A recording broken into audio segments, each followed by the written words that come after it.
Deməli, gəldik, çatdıq. Adverb frequency-yə.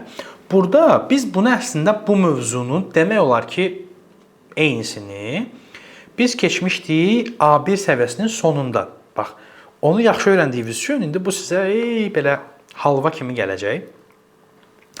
Time frequency nədir? Üzr istəyirəm, adverb frequency nədir? Zaman zərfləri. Buna bir gəlin belə deyək. Burada mən hələ ki Azərbaycanca danışıram ki, dərsin çünki öyrənməli olduğunuz hissəsini net şəkildə başa düşəsiniz.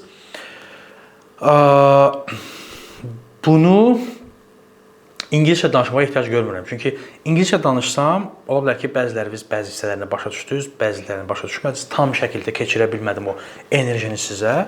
Ona görə qalan hər şeyi İngiliscə eləyin zaten.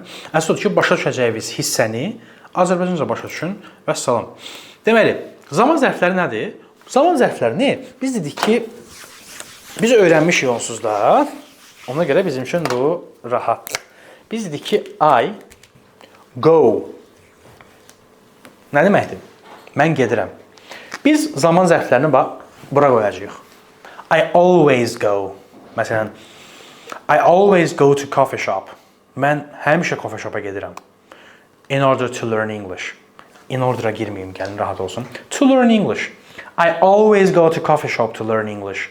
İngiliscə öyrənmək üçün həmişə coffee shop'a gedirəm. I always go. She always goes. Goes. Niyə? Çünki üçüncü şəxsin təkində goes deməliyik.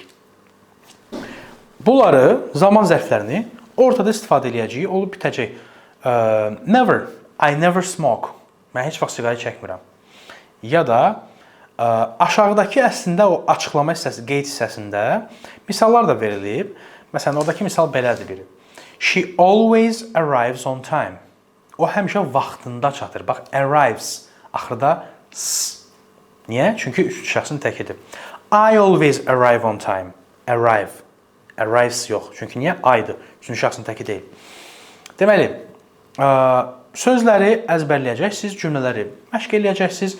Bu qədər əslində bəsit mövzudur. Çünki bunu biz A1 səviyyəsindən bilirik. Özünüzə yaxşı baxın. Növbəti mövzuda görüşərik.